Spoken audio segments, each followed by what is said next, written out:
Quand la nouvelle technologie commençait à sortir, puis il y avait une couple de chefs dans le monde qui développaient un style que beaucoup de monde appelle moléculaire ou techno-émotionnel.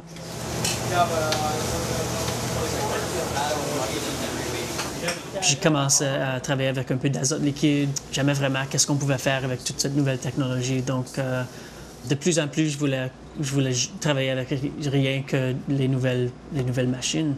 Puis j'ai décidé à ce moment que je voulais ouvrir un restaurant qui avait un menu qui était compris de toute nouvelle cuisine.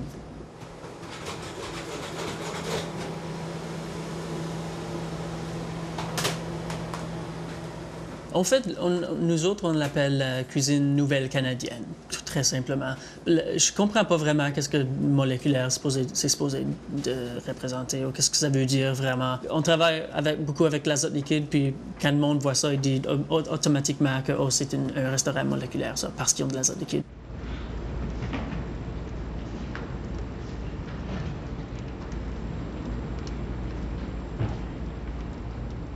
C'est vraiment utile pour un chef d'avoir ce produit-là pour faire comme de la crème glacée. On peut faire de la crème glacée en 20 secondes à place dans 2 jours. Donc, on fait encore juste la crème glacée. C'est pas... c'est juste... on a une nouvelle manière à faire ça. Est-ce que c'est moléculaire, ça? Je pense que... Je sais pas.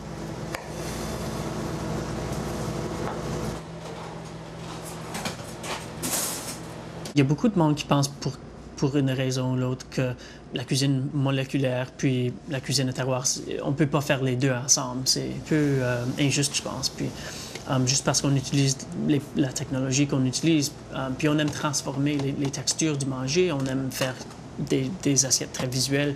Ça ne veut pas dire qu'on utilise des produits qui viennent de la Chine ou de l'Europe tout le temps.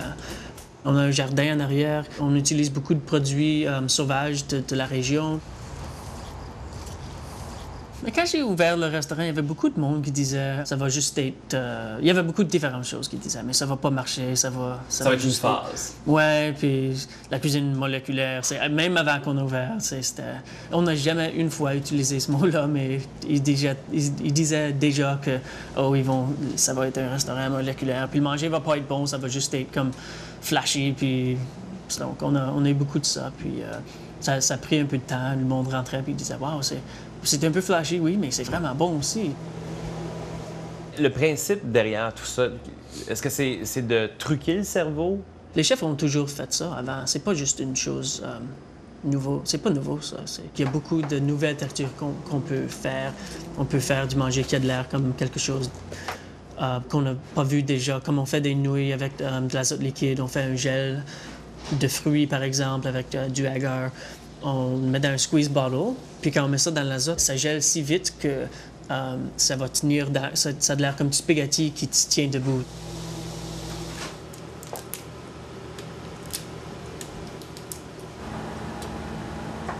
C'est quoi le grand défi d'essayer d'associer un vin avec le type de cuisine que tu fais? Je suis chanceux parce que j'ai un sommelier qui fait ça pour moi, là, mais pour lui, c'est difficile. Des fois, on lui donne une nouvelle assiette qu'on a développée, puis il y a 20, 30 différentes choses sur une assiette. Puis des fois, il faut manger l'assiette 2-3 fois avec 15, 20, 25 différents vins pour trouver celle qui va fonctionner exactement avec l'assiette.